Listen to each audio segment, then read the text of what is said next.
Well, good afternoon, everyone. Welcome to a global discussion on women in law.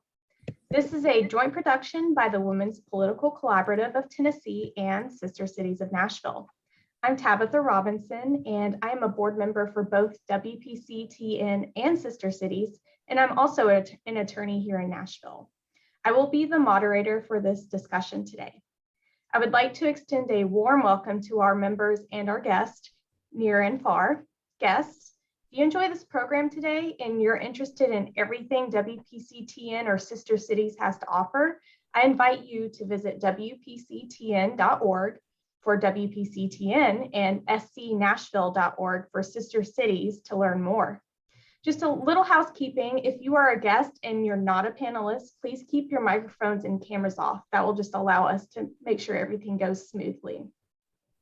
With me are our panelists, Joycelyn Stevenson, the Executive Director of the Tennessee Bar Association in the United States, and Madame la Bâtonnière, Nathalie Laillé, the President of the Caen Bar Association in France.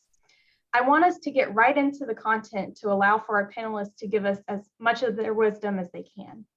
So guests, we certainly want this to be interactive. So if you have any questions for our panelists, just put them in the chat. And if we have time at the end of the program, I will relay those questions to our panelists. Joycelyn, Nathalie, thank you for being here today. Merci. So tell us a little bit about yourself. Tell us how you became involved in the world of law and how you got to where you are today. Joycelyn, would you like to start off? Sure, thank you very much. I'm very happy to be here. I am originally from Georgia, so I'm not even originally from Nashville, Tennessee, but I'm from Macon, Georgia, and I attended college in Washington, D.C. at Howard University, and I visited Nashville and loved it and decided to go to Vanderbilt for law school, and that's how I ended up here 20 years ago. I knew I wanted to practice law very young, and so I knew that it was always a part of a passion of mine to be involved in the law and to be involved in service. I had the privilege of clerking at 3 law firms when I was in law school and loved the city here. I practiced law for 16 years at 2 law firms, served as a partner in one and a shareholder in the other, working as a labor and employment lawyer, commercial litigation, immigration. And in addition to legal practice, I also started my involvement early on in my career in bar association work. It was very important to my development as a young lawyer. And I served on several boards and committees. I had the privilege of serving as president of the Nashville Bar Association in 2016 and the Lawyers Association for Women in Nashville in 2011. They were both great experiences for me in preparing me for my current role as executive director of the Tennessee Bar Association, where I have the privilege of working on issues affecting our members all across the state.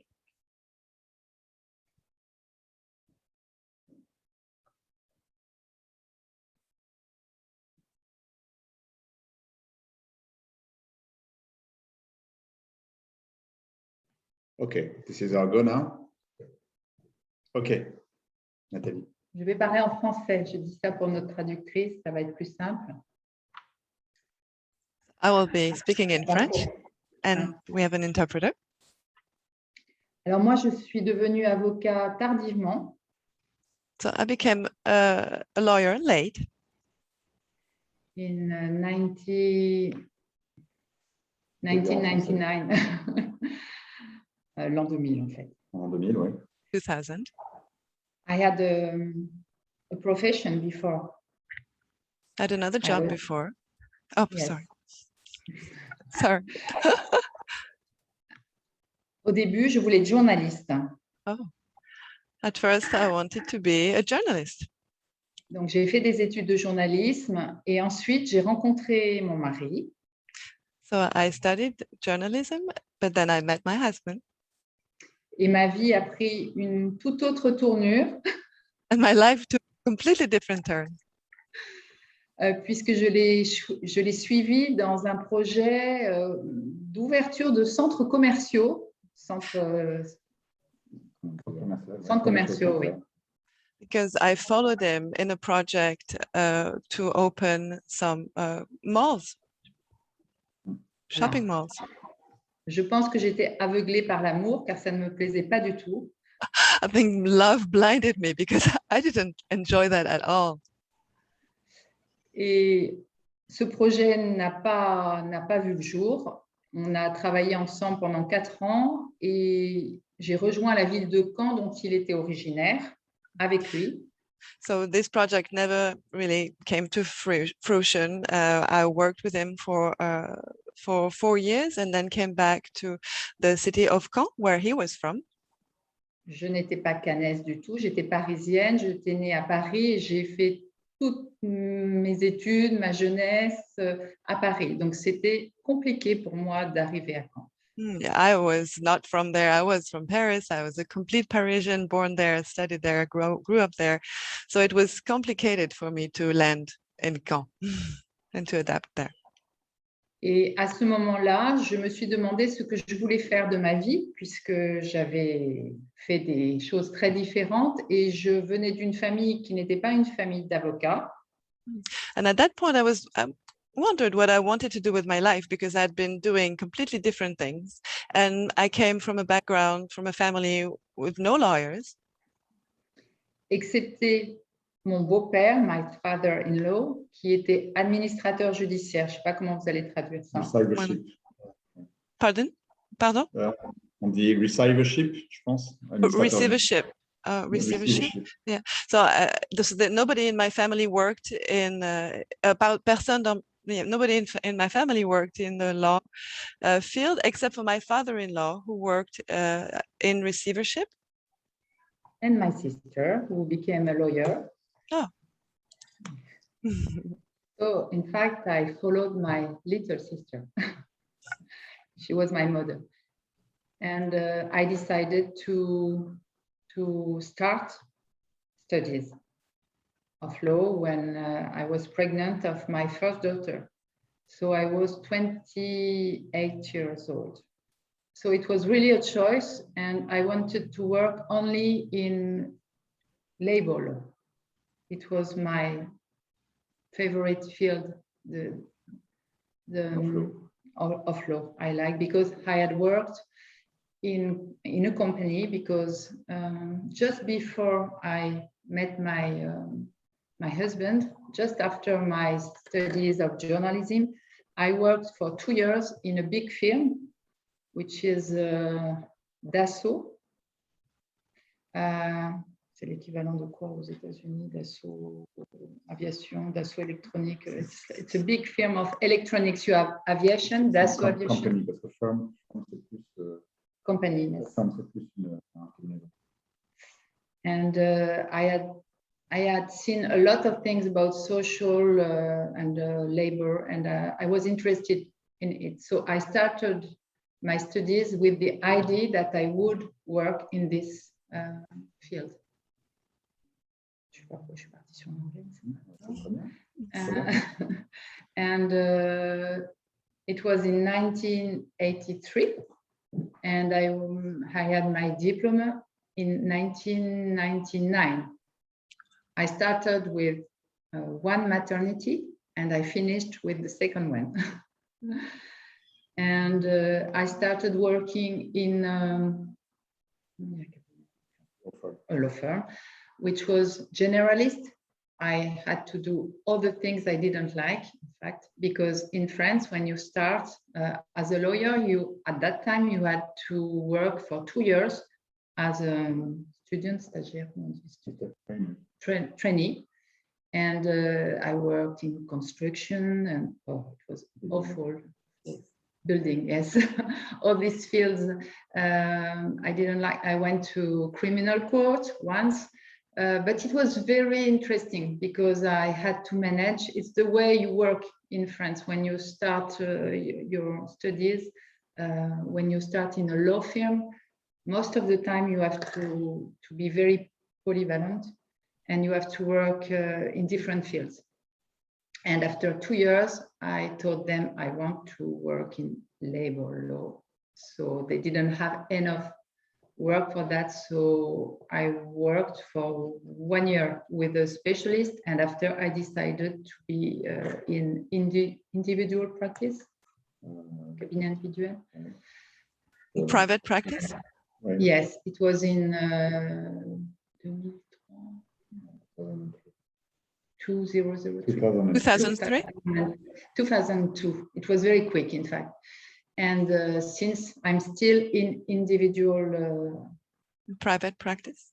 practice, and after a while, I decided to work for the lawyers inside the bar, and I was elected as member of the Board?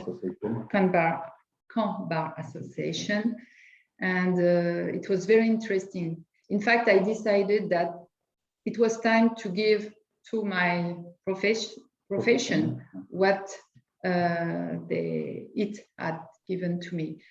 And it was interesting. We organized a very Symposium? yes, a meeting Symposium? about labor law in 2019. And it was there were a lot of people, and after I decided that I could do more, and I think we were at a moment which was very important for our profession because of many changes in France. We will speak maybe about this later, and I decided to candidate to be director, how do you say, executive director of Bar Association, and I was elected last year, just between two periods of confinement. Confinement. So I was happy because it was just after confinement. So I say, yes, now we are going together and do things together. And in October, it was the new confinement. So it's very difficult to work with 400 lawyers. I don't know in Nashville how many lawyers you have, but 400 lawyers who cannot see each other's. And we are a profession in France who love to meet each other. So it was very difficult. That's the way I could, sorry for my English, but I try to speak direct, so it's better for you maybe. It's great, Natalie. And thank you for getting into that. Actually, I want to talk a little bit about the culture of your respective legal professions. So can you explain a little bit more about the culture of the practice of law in France? Like, for example, do most people work at large law firms or smaller offices? Do people want to be judges or partners in a firm? What are the most common areas of the law? Can you just tell us broadly a little bit more about that culture of practicing law? And Natalie, I will have you go first, and Joycelyn, if you would follow that up, that would be great. Okay. In France, we are 70,000 lawyers, maybe half in Paris, not completely half, maybe 36,000. And half of them are individual lawyers, practitioners. So it's a very special, I think in the United States it's different, but the association is not so much spread or something like that. Common, yes, thank you. I have statistics because it's serious to tell you things very, very precise. In 2019, j'ai du mal avec les années. 36% were individual, 30% practitioner were associates, 30% partners. Collaborateurs, on dit associés.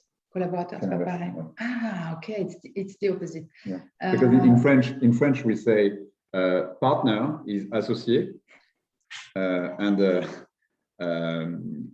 associate in English Is not partner. It's the opposite. It's the opposite, as far as I understand. And a very, very few, around 4%, are salariés, Workers. workers. And for the place of women, maybe you should know also that people who are partners. In France, it's about 36%, but in the Business law firms. business offices, Law it's firms. Law firms. law firms. I right. In business law firms, it's only 17% who are partners. So it's not really the same persons. And you have a big majority of women, which is right now around 57%, almost 60%. And it's increasing a lot because in our schools, right now you have 70% of women. And to have an idea, in the judges in France, they are now becoming about 80% of women. This afternoon, there was a big event. It's why I asked to delay the conference, and I want to thank you for this, because we had the president of the tribunal, Oui, the court. the court, who was installé, was settled. Oui. Settled. It's a tradition in France. And when all the judges arrived in the court, in the room, there was a kind of whispering in silence in the room, because in front of us it was 90% of women, and there was one man who was the president and some men, but there were comment dit le parquet, prosecutors, because among judges in France, the men go priority in the field of prosecutors. So it's a phenomena which is rising very fast since 2 or 3 years.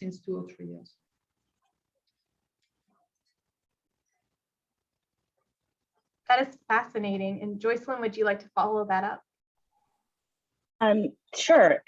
So as far as your question about culture here in Nashville, I am executive director of the Tennessee Bar. I was president of the Nashville Bar, and so I'm certain that some of the Nashville numbers have certainly grown over the years. But in Nashville and in Tennessee, we have about over 20,000 lawyers who are licensed in the state.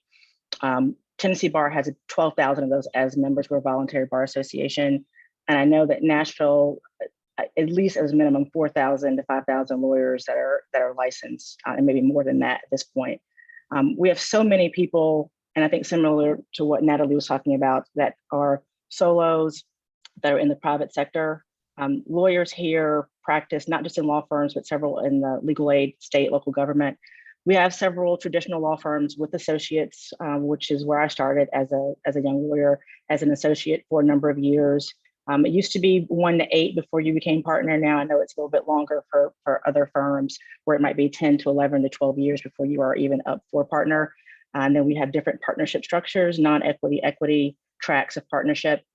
Our membership for the Tennessee Bar, a lot of our lawyers, many of them are in large firms, but a large number are in smaller, less than 20 person law firms in smaller rural parts of the state. And so we are doing a lot more than our bar to try to reach our members all over the state and to make sure that people have resources and that we're providing a service to them. I'm seeing more and more law students that are graduating and starting their own practices right out of law school, or joining smaller firms right out of law school instead of going to some of the larger schools. I know that being a president, sorry, I'm hearing some feedback. Okay.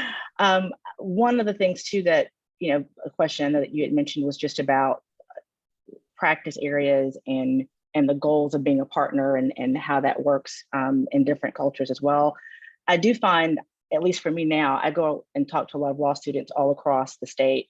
And the desire to be a partner is, I think, different today than it was when I was a law student.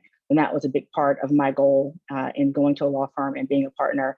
I'm seeing now that a lot of young lawyers and people coming out of law school already have an idea of what their ultimate goal is, whether it's being a partner or going into a corporation or being a judge. And many people are structuring their careers from the start to reach those goals, which is a little different from when I started. And in Nashville, healthcare is a really big practice area here. We have 33 different practice group sections within the Tennessee Bar Association with different experts in different fields from across the state to try to work together, have programming, and provide resources for our members and for the public in those sections. So family law, litigation are really big areas where we've seen a lot of growth in our particular state. Thank you, Joycelyn. One thing, Natalie, that you said that stood out to me is that women take up 70, upwards of 80% of the legal profession in France. And that's very fascinating to me. And Joycelyn, my follow-up question to you is, can you give an assessment on parity in the legal profession as they relate to women and men? Would you say it's on par? What is your assessment of that? I don't have the exact statistics on women and men on par within the U.S. or within Tennessee, but I will say I did some looking at the American Bar Association here has done a lot, as you probably know, work on women in the profession and looking at law students, looking at the rate of women in firms, the rate of women in practice. And I know that at least in 2020, they said that the women accounted for 54% of all students in law schools, but about 37% of women practiced, women lawyers. And that rate's increasing for women. I think it's for here in Nashville in particular, we have a lot of women that have made a lot of strides on the judiciary, in legal executive director positions. So from a purity perspective, I think it really, if I look at our Supreme Court, which has had for a number of years majority of women, that's great. But I think if you look in other areas, you may find, particularly when women are in law firms or other places 10, 15 years out, you don't see those same high numbers. Where you see a large number of women in law school, you may see less of them in practice or practicing at the highest levels in their institutions 10 to 15 years later. So I think it really depends on what you're looking at, what area of practice, what focus, where they practice. So I think there's some gains that surely have been made, but I think there's a lot of work that we still have to do. I think that's a great segue into our next topic. And Joycelyn, I'll start with you for this as well. I want to talk about the challenges of practicing in the legal profession as a woman. So what are some of the most significant challenges that women face who are currently practicing law or entering the profession? Well, I think back to my comment from before is, the lingering issue that I hear a lot about and that I serve on panels about and we talk about a lot is advancement and figuring out what happens after a decade in practicing. I have several friends who we started off together with the idea of becoming a partner, and many people have done other things. They've gone to corporations, they've decided to get out of the practice, they've changed careers completely, which is wonderful. I'm not practicing law anymore. I'm executive director of a bar association, which I love. But I do find that there are concerns that I get from young lawyers and young women who are practicing about how do I have opportunity? How do I move forward or succeed? One of my mentors told me a long time ago and talked about vertical diversity and the importance of there being a pipeline of diversity at every level of whatever institution you're in, whether it's a law firm or whether it's a corporation or a legal organization, but having the ability to see people at every level, to know that it's possible and to have that trajectory. And so when women leave the profession, it creates those gaps where when women come behind, you might not have mentors who are women or people that are in these significant positions who are women. And so you have to continue to try to get more people into that pipeline and to create environments and creative environments where people can have the kind of practice that they want to be fulfilled that might not fit in the mold that it did 20 years ago. And so I think that's a challenge that I see. Thank you. Natalie, would you care to provide some input on challenges facing women in the legal profession in France?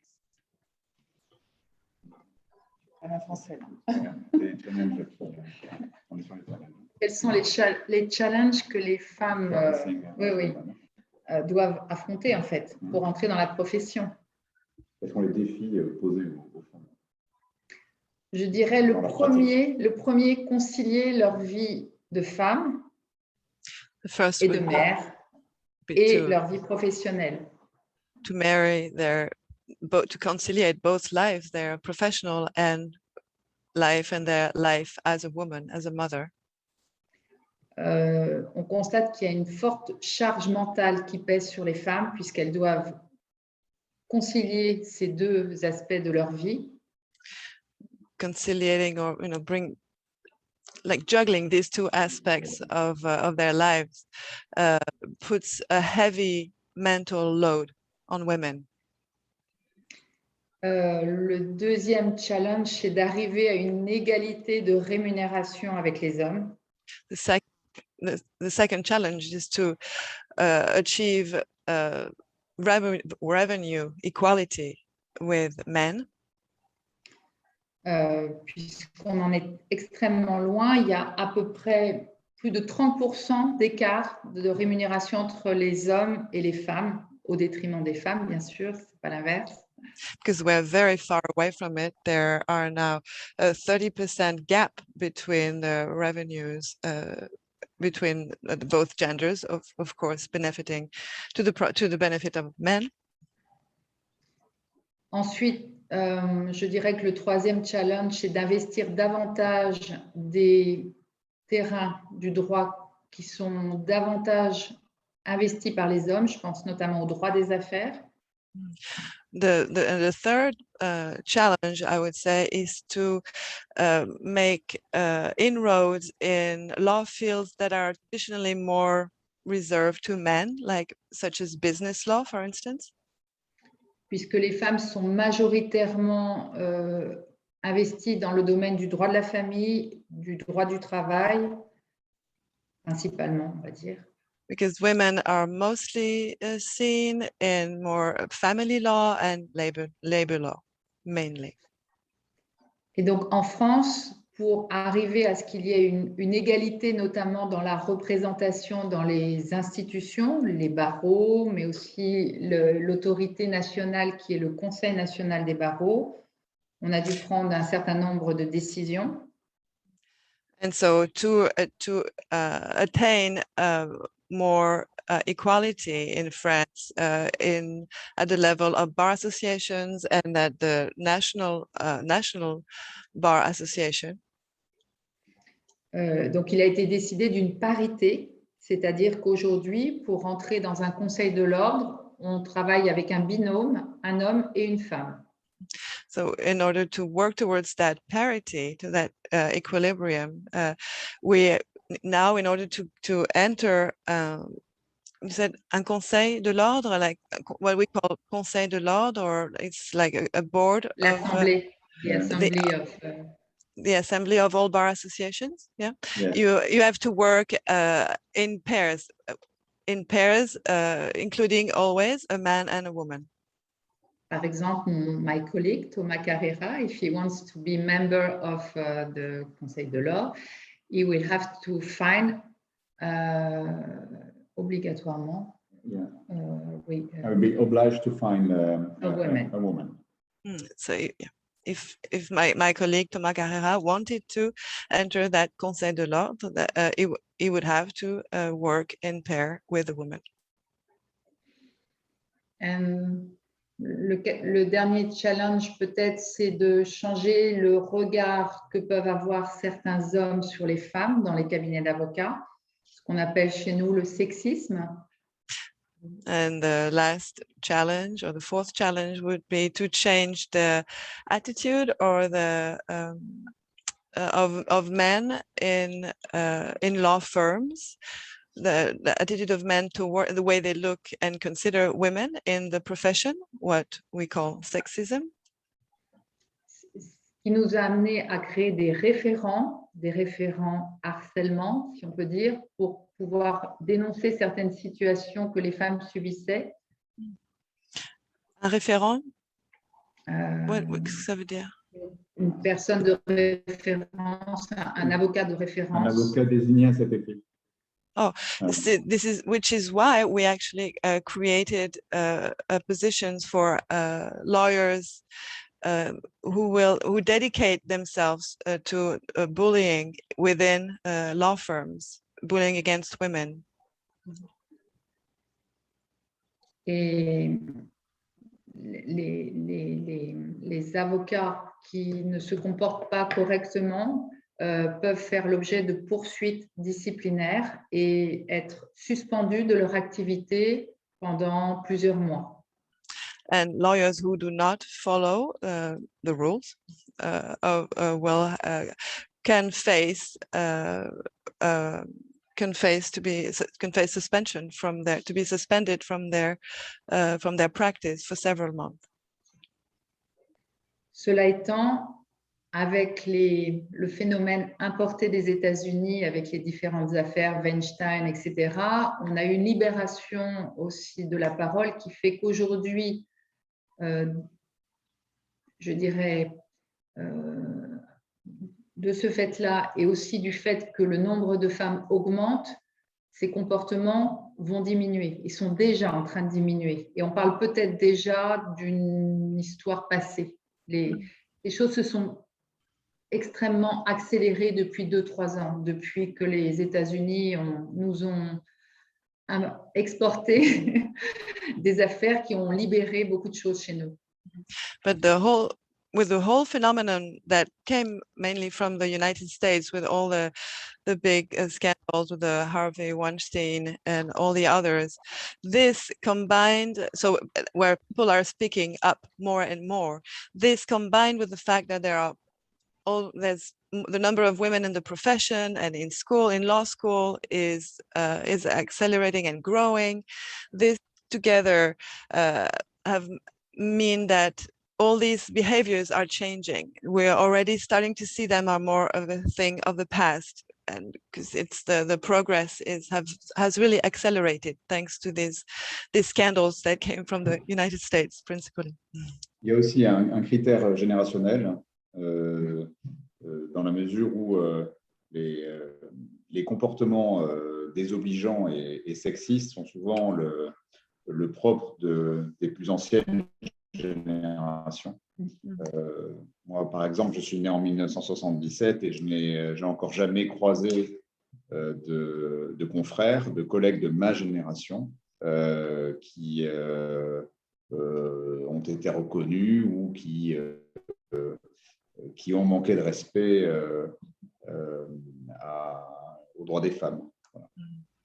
And I think there's a big generational aspect to consider within this change in attitudes, because for instance, I was born in 1977 and I've never come across any colleagues of my generation who had been accused or proven as having lacked respect to women in the profession. Je pourrais donner l'exemple de... J'ai envoyé la vidéo. Il y a quelques années,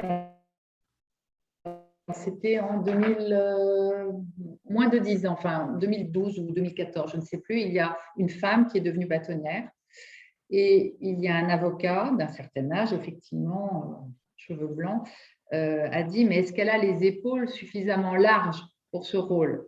Et ça a fait un buzz. Les consoeurs se sont levées, ont manifesté avec des fausses barbes.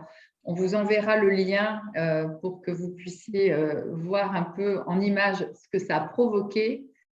Et les réseaux sociaux se sont révoltés, on va dire.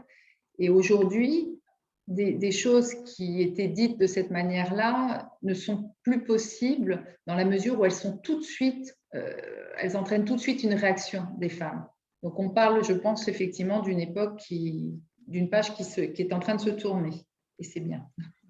There was, for instance, an incident to illustrate this less than 10 years ago in 2012, 2014, when a woman was elected as the president of the Bar Association, where there was a comment, a disrespectful comment by a gray-haired lawyer of the male sex, and who asked whether she would have, if her shoulders would be strong enough for the position.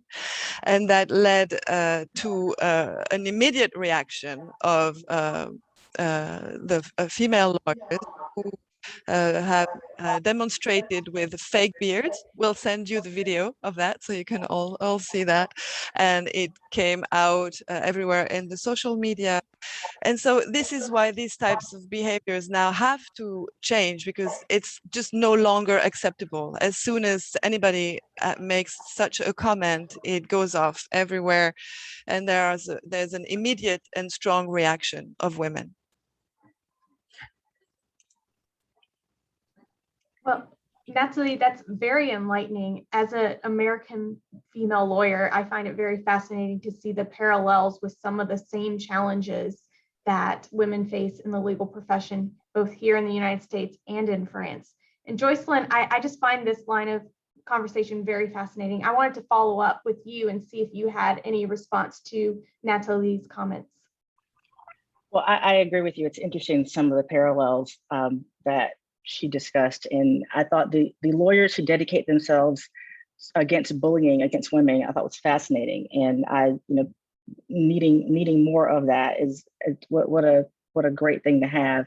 I think, similar here, we have rules and regulations, and we've tried and are continuing to try to make sure that we educate people, but also to make sure that people understand that certain things aren't okay and certain behaviors aren't okay. The American Bar Association a few years ago suggested that there be a model rule adopted in all the states to prevent and prohibit discrimination in the practice of law.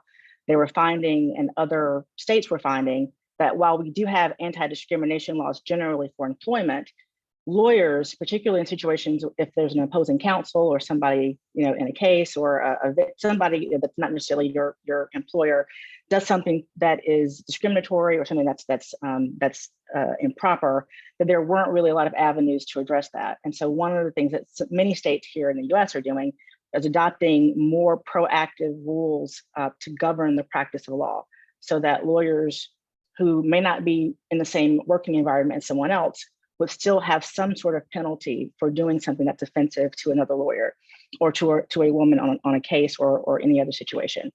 And so that's, the challenge there is that that's a model rule, and that can or cannot be adopted depending on what states choose to do so. And so while some states have chosen to do that, some others have not. At the local level, you'll find that many local and state bar associations are doing more to talk about professionalism, civility. More and more legal and law schools are making that a part of the curriculum, so that people are coming out of law school with an understanding of what it means to be professional, what behaviors are acceptable, what aren't. The Nashville Bar Association, for example, also, and to continue this educational piece of it, petitioned the Supreme Court in Tennessee last year to require diversity as a part of our continuing legal education requirements of 15 hours every year, to require that some of those hours be dedicated to these types of issues. And other associations also weighed in and talked about the importance of having that as a mandatory part of your education to continue to keep your license to practice to do those things. I do agree that some of it also, from a generational standpoint, I was born 76, and unfortunately have experienced and have seen situations in which people have experienced things that were improper. And, to 20 years later, it's gotten better in some sense, but in some ways I still hear some of the same stories. And so I feel like, as bar associations and as lawyers, the more we can do to try to provide an outlet and be a mentor and help the lawyers that are coming up into the profession to understand what it means to be a professional and practicing lawyer, and to make sure that we do make it clear what's acceptable and not acceptable. Because it's a shame that some of these things are still going on, but I think some of the things that you're doing in France are great and good starts. And we're doing some things here, but obviously I know we can do more. We'll continue to do more as we, tackle even more issues moving forward. And Joycelyn, I'm so glad you mentioned talking and mentoring the next generation of female lawyers, female and male lawyers. And that leads me to my next point. How can women currently serving in the legal profession help support or even mentor new women attorneys that are just entering the workforce? Joycelyn, let's start again with you. Sure. I wouldn't be here if it was not for really great mentors. Many of them are still my mentors, who helped me early on to understand the importance of my job, not just being a job, but also a service. And so I feel like as what we can do to continue to support women and to help with retention and mentoring, going into the law schools, meeting people early in the process, being a presence there and being a resource. I found that when I can get in front of law students early and follow the development, once they start practicing, we've had that the relationships been developed, it is a good starting point for a person practicing, and that helped me a lot. So I try to do the same thing. Things like this, speaking on panels, I always encourage people that I meet who are new to the practice to call people to go to lunch or coffee or to ask them questions. And I find particularly here in Nashville and Tennessee, people are always willing to open their door and say, I might not know you, but you want information on how to be a better lawyer or about the profession, I'm happy to help you. And that's been very helpful to me. Creating networking groups for new lawyers who are women. I know that we at our bar association and many others have mentoring committees where you can join on to serve as a mentor. That's important. And then joining and being in the bar associations itself. I mean, you meet so many people and have the ability to affect so many, the careers and the lives of so many people just in bar association work. And being at the table and being a voice is also important. I've found that over the years when, put in situations where I'm on a hiring committee or diversity committee, I may be the only woman on that committee, I may be the only person of color on that committee. And it's important to have a voice and to be a voice. You're at the table, use that platform to promote things that are important and to help bring other people along with you. I think there are a lot of law firms and other groups that are doing some really creative things right now. They are doing protege programs or programs where you have shadowing with managing partners, pairing women and other diverse lawyers with equity partners, doing leadership development programs. All those things are happening at many levels already in state, local, private sector. And I think those are things that we can continue to do to make a larger impact. Thank you, Joycelyn. Natalie, I'll pose the same question to you. How could women currently serving in the legal profession help support and mentor new women attorneys just entering the profession? Alors là, je veux bien une traduction, Nadine. D'accord, je suis là. Oh, pour toi, pardon. Oui. Pardon. Juste la traduction de la question. La traduction de la question, c'est comment est-ce que les femmes qui sont déjà dans la profession peuvent aider en tant que mentor, peut-être, les femmes qui arrivent dans la profession, qui finissent leurs études et qui commencent dans la profession. Voilà, comment les aider, leur rendre la vie et le progrès plus facile, l'avancement. L'avancement, d'accord.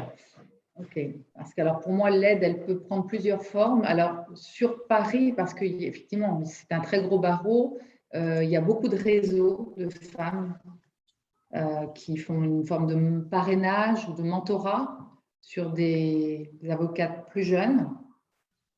So in Paris, it's a really large bar association, and there are many networks of women who organize mentoring of younger female lawyers.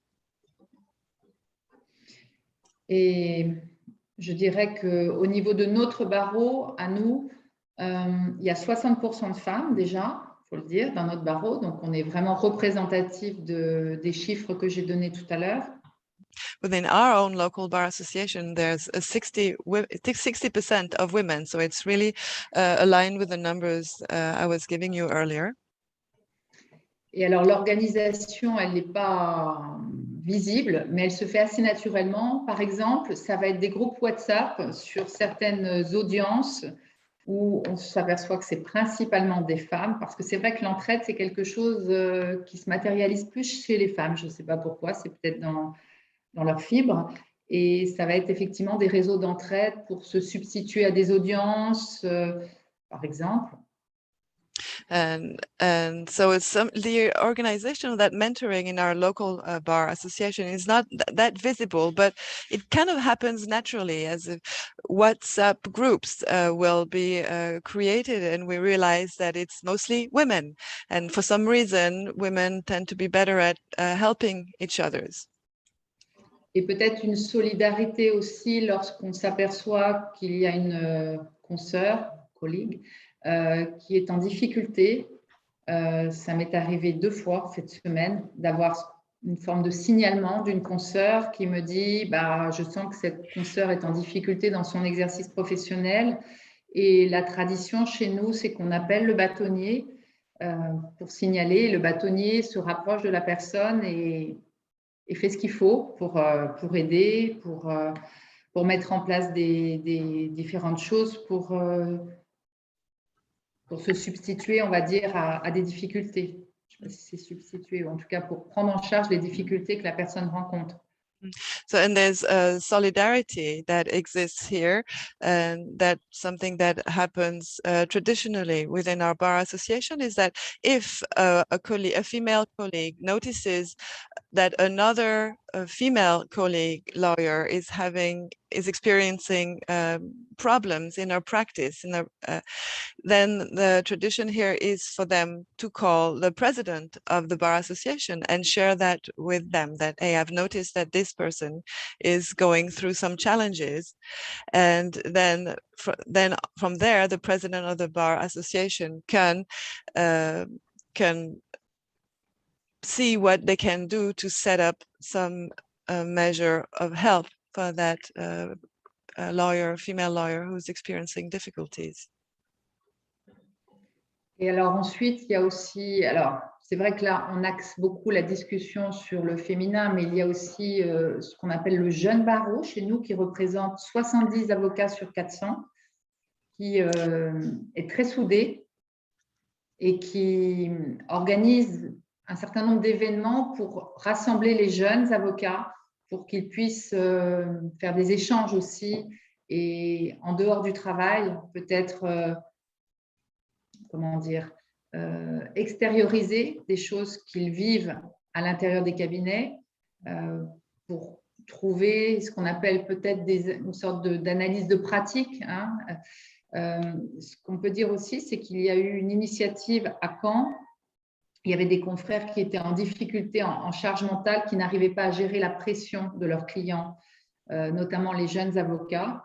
Alors, c'est vrai que c'est majoritairement des femmes parce qu'il y a une majorité de femmes. Et donc là, il y a eu un groupe aussi qui a été organisé avec un psychologue pour leur apprendre à gérer leur stress, mettre de la distance vis-à-vis du client et se préserver. So let me go back. Yes, and so here we're focusing mostly on women, but I also want to talk about this initiative in our local bar association of the young barreau, that the young lawyers, who are part of the bar of the bar association, represent 70 lawyers out of the 400 that we have in the bar association, and they create events for these young lawyers to get together and to exchange their experience, to externalize what they're living within their separate law firms, and kind of have like a practice analysis and compare notes. And there's there was specifically a really good, interesting initiative here in Caen, where in order to help young lawyers who are experiencing a lot of pressure, a lot of mental pressure from their clients. And it, of course, these lawyers are a majority of women, since, as we were saying, the numbers of female lawyers are rising. So that a group was organized to support them, and part of that were a meeting with a psychologist, intervention with a psychologist to help them deal with the stress of their practice better. Et aussi, ce qu'on peut dire aussi, c'est que le rôle du bâtonnier, c'est aussi devenu aujourd'hui, on a l'obligation d'aller vérifier dans les cabinets comment s'exerce la collaboration, donc des associates, des collaborateurs, ce qu'on appelle les associates en anglais, si effectivement ils ont un bureau, des outils de travail pour pouvoir aussi développer leur clientèle personnelle. Alors c'est peut-être une chose qu'ils ne connaissent, enfin, qu'ils ne vivent pas aux États-Unis, puisque vous pouvez être collaborateur dans un cabinet d'avocats, travailler pour le partenaire et développer pour vous-même votre clientèle. Or, donc ce n'est pas du salariat. Et on s'aperçoit que certains collaborateurs n'arrivent pas à développer leur clientèle personnelle. Donc, on va avoir l'obligation maintenant d'aller contrôler cet exercice. Ça doit être assez, je pense, peut-être choquant pour eux, parce que c'est une forme d'intrusion dans un contrôle à l'intérieur des cabinets d'avocats. And in addition to that, it's part of the role of the bar association president is to check in the practices in law firms how the collaboration is actually happening, if it's happening in a proper way, to check that the so the partners or associates, No, the partners, associates, the associates have the right, the business tools they need, their offices. And the situation here may be a little bit different from the one you have in the US. Here, associates, in addition to working within the law firm, can also develop their private practice. So part of the Bar Association president is to check that they are indeed having this ability to develop their private practice in parallel with their work at within the law firm. Well, thank you.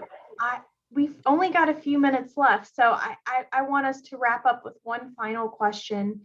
And this is an impromptu question, but I want to pose it to both of you. What advice would you have for a woman that wants to enter the profession, the legal profession? What tidbits of wisdom can you provide to them? What would you tell that person? Joycelyn, we'll start with you. There's so much. I'm trying to figure out if I can say it all in a minute or less. I would say don't be afraid to lean on people and ask for help. I think for me, I tried to figure a lot of things out on my own. And I did get a lot of help, but and another piece of advice for me that I wish I could tell myself back then as well is just taking care of yourself and focusing on what's important. I know people are juggling a lot of things, particularly right now. And for me, I started my legal career at a time when I unexpectedly had to serve as a caregiver to my dad while trying to be a full-time lawyer at a law firm practicing long distance. And it was very tough. And it was very difficult those first few years. And I think it's just important to make sure, and for me, I was focused on what was important, which was my family, but also trying to also be a good lawyer. And so I think, my advice would be take care of yourself, make sure you continue to focus on your wellness and your health and your well-being, but also keep your eye on what's important and reach out to people who have done it before and, create those relationships early if you can. Don't be afraid to cold call somebody and ask for help or to ask for advice. If there's somebody that is doing what you want to do, call them or do some research and figure out what they're doing, but put in that work and that effort. And I think it will long-term be very valuable. That's wonderful. Thank you, Joycelyn. Natalie, I'll ask you the same question. What advice would you give a young woman that wants to enter the legal profession? I would say the same thing than Jocelyn. Don't be afraid to ask for help. And I would say also, if you have problems, just put the limit just at the beginning with your colleagues. It's very important to say, no, this I don't.